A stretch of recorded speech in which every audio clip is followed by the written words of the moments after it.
What's her name? Nala. Nala.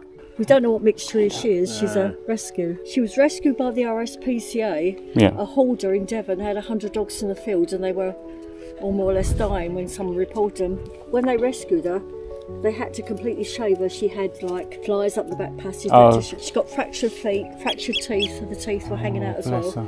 She was in a bit of a state. So the RSPCA, they were very good. They completely shaved her, and then they had to find someone to take these 100 dogs. And Canterbury could only take one, and they took her.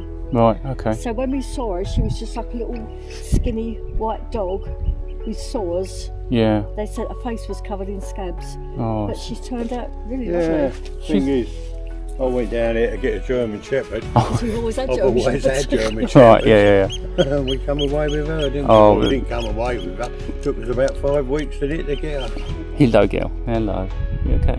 You're a good girl. Squeaky toy's not squeaking. Oh, that's the ball. She's It's a gone ball. crazy. Yeah. That's perfect. That's perfect.